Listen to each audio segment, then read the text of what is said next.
suara komunikasi, kata demi kata membentuk makna. Assalamualaikum warahmatullahi wabarakatuh. Selamat bergabung di channel Ensiklopedia Komunikasi.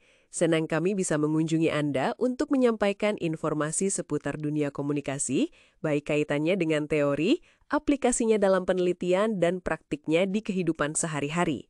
Saluran ini diproduksi oleh Strategic Communication Center, SCC, Fakultas Ilmu Komunikasi Universitas Islam Bandung, Fikom Unisba.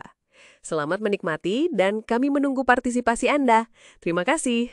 Assalamualaikum warahmatullahi wabarakatuh. Fenomena teori broken windows, mitigasi terhadap berbagai masalah. Halo sahabat komunikasi, selamat datang kembali di @ensiklopedia komunikasi, tempat kita mengupas tuntas berbagai teori yang membentuk cara kita memahami dunia dan berinteraksi. Kali ini kita akan membahas sebuah teori yang sangat menarik dan mungkin sering kita lihat dampaknya di sekitar kita, namun mungkin belum kita sadari betul esensinya. Sebuah teori yang menjelaskan bagaimana hal-hal kecil yang terabaikan bisa memicu masalah yang lebih besar.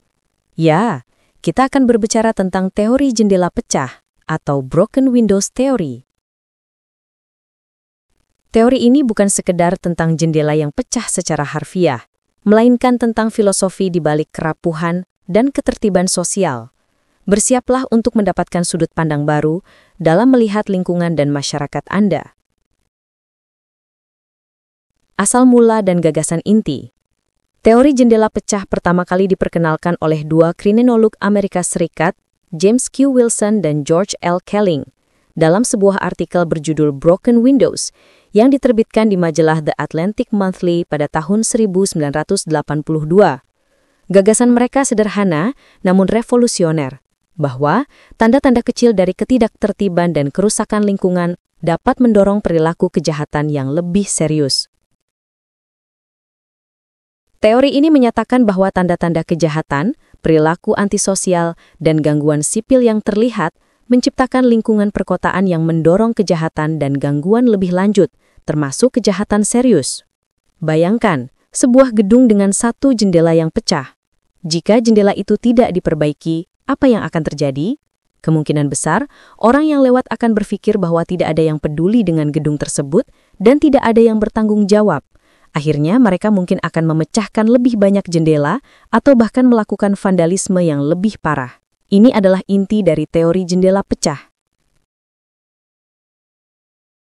Wilson dan Kelling berargumen bahwa lingkungan yang tidak terawat dan menunjukkan tanda-tanda kerusakan, seperti grafiti, sampar berserakan, atau memang jendela yang pecah, akan mengirimkan sinyal bahwa tidak ada kontrol sosial di area tersebut.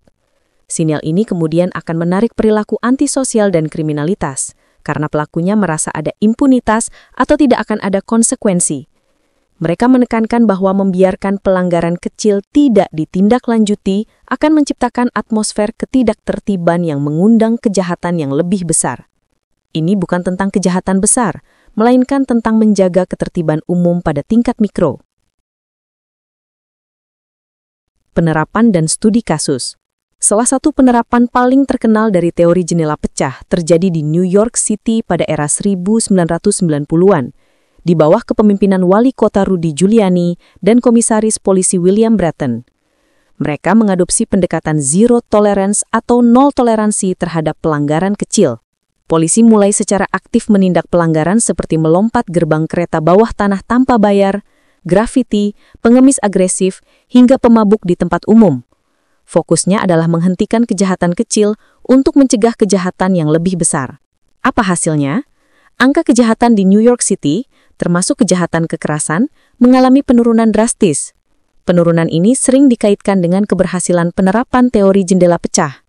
Dengan mengembalikan ketertiban di ruang publik, masyarakat merasa lebih aman, dan para pelaku kejahatan merasa bahwa lingkungan tersebut tidak lagi ramah bagi aktivitas ilegal mereka. Namun penting untuk dicatat bahwa keberhasilan ini juga diiringi oleh perdebatan. Beberapa kritikus berpendapat bahwa penurunan kejahatan mungkin juga dipengaruhi oleh faktor-faktor lain, seperti perubahan demografi, perbaikan ekonomi, atau penurunan penggunaan narkoba. Selain itu, kebijakan nol toleransi juga menimbulkan kekhawatiran tentang profil rasial dan dampak negatif terhadap komunitas minoritas. Sebuah laporan oleh Kantor Inspektur Jenderal Departemen Kepolisian New York menemukan bahwa selama periode 8 tahun, penegakan hukum tingkat rendah tidak memiliki pengaruh pada kejahatan berat. Meskipun demikian, studi kasus New York City tetap menjadi contoh paling mencolok tentang bagaimana penegakan ketertiban pada hal-hal kecil dapat mengubah dinamika keamanan sebuah kota. Relevansi dalam komunikasi dan masyarakat modern. Lalu, bagaimana teori jendela pecah ini relevan dengan bidang komunikasi, terutama di era digital saat ini? Jawabannya sangat relevan. Dalam konteks komunikasi, jendela pecah bisa dimaknai secara lebih luas. Ini bukan hanya tentang lingkungan fisik tapi juga lingkungan digital dan sosial. 1. Moderasi komentar online. Bayangkan sebuah forum diskusi atau bagian komentar di media sosial. Jika komentar-komentar negatif, toksik, atau ujaran kebencian dibiarkan begitu saja tanpa moderasi, itu seperti jendela pecah di ruang digital. Membiarkan pelanggaran kecil seperti hinaan atau postingan off-topic akan menyebabkan penurunan standar komunitas. Ini bisa mengundang lebih banyak komentar negatif, mengusir pengguna yang ingin berdiskusi sehat, dan pada akhirnya merusak kualitas dan reputasi tersebut. 2. Penyebaran hoaks dan disinformasi. Sebuah hoaks kecil yang tidak segera diluruskan bisa menjadi jendela pecah yang memicu penyebaran informasi palsu yang lebih besar dan berbahaya. Akurasi informasi dan kecepatan koreksi menjadi krusial. 3. Kredibilitas institusi merek. Citra merek atau institusi juga bisa mengalami jendela pecah. Misalnya janji pelayanan yang tidak ditepati, respons customer service yang buruk, atau kesalahan kecil dalam komunikasi publik yang tidak segera dikoreksi dapat mengikis kepercayaan publik. 4. Tata krama dan etika berkomunikasi. Bahkan dalam interaksi sehari-hari, pelanggaran etika komunikasi yang kecil, seperti interupsi yang tidak sopan, atau penggunaan bahasa yang kasar, jika dibiarkan terus-menerus, dapat merusak kualitas hubungan interpersonal atau dinamika dalam sebuah kelompok. Intinya, teori jendela pecah mengajarkan kita bahwa menjaga ketertiban dan kualitas komunikasi pada tingkat mikro akan berkontribusi pada terciptanya lingkungan komunikasi yang lebih sehat dan produktif secara keseluruhan. Ini mendorong kita untuk lebih proaktif dalam mengatasi masalah kecil sebelum berkembang menjadi krisis yang lebih besar. Kritikus dan pemikiran penutup. Tentu saja, seperti teori sosial lainnya, teori jendela pecah tidak lepas dari kritik.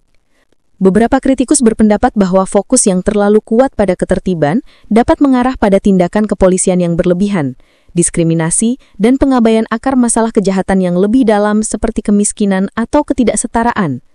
Mereka juga menyoroti potensi pelanggaran hak asasi manusia akibat kebijakan nol toleransi, dengan argumen bahwa hal itu dapat kontraproduktif, mendorong racial profiling, dan memicu pertentangan antara polisi dan masyarakat. Sebuah analisis kritis menunjukkan bahwa pendekatan jendela pecah yang agresif yang diterapkan di New York City pada tahun 1990-an menyebabkan penangkapan yang tidak proporsional terhadap pemuda kulit hitam dan Hispanik dibandingkan dengan Kaukasia. Penting bagi kita untuk melihat teori ini secara komprehensif. Teori jendela pecah bukan berarti kita mengabaikan masalah sosial yang lebih besar. Sebaliknya, ia mengingatkan kita akan kekuatan kumulatif dari hal-hal kecil. Tindakan pencegahan pada tingkat awal dapat memiliki efek domino yang positif. Jadi, apa pelajaran yang bisa kita ambil? Pertama, perhatikan detail. Jangan pernah meremehkan dampak dari masalah kecil yang terabaikan. Kedua, proaktif. Bertindak cepat untuk memperbaiki tanda-tanda ketidaktertiban baik di lingkungan fisik maupun digital. Ketiga, komunikasi yang jelas. Sinyal ketertiban yang jelas akan menciptakan lingkungan yang lebih aman dan terpercaya. Teori jendela pecah mengajarkan kita bahwa menjaga lingkungan, baik fisik maupun komunikasi kita agar tetap rapi, tertib, dan diurus adalah investasi jangka panjang untuk mencegah masalah yang lebih besar. Sebuah jendela pecah mungkin terlihat sepele, tapi jika dibiarkan, ia bisa membuka pintu bagi kekacauan yang lebih besar. Bagaimana menurut Anda? Apakah Anda pernah melihat dampak dari teori jendela pecah di sekitar Anda? Bagikan pandangan Anda di kolom komentar di bawah ini. Terima kasih sudah menyimak episode Ensiklopedia Komunikasi kali ini. Semoga pembahasan tentang teori jendela pecah ini memberikan wawasan baru dan memicu kita untuk lebih peduli terhadap lingkungan sekitar. Jangan lupa like, komen, share, dan subscribe agar tidak ketinggalan teori-teori menarik lainnya. Sampai jumpa di episode berikutnya. Salam komunikasi.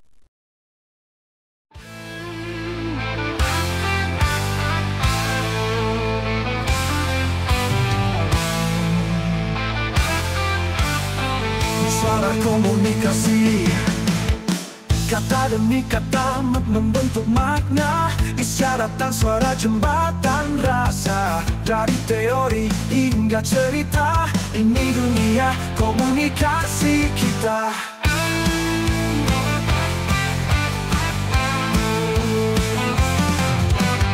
Selamat datang di ensiklopedia, tempat bicara jadi makna. Dari sains ke kehidupan nyata, komunikasi jantung semesta.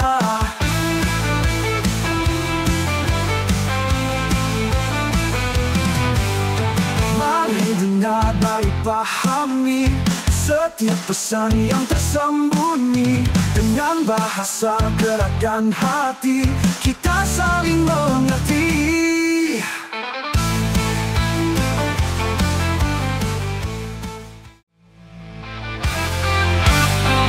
Suara komunikasi, kata demi kata membentuk makna.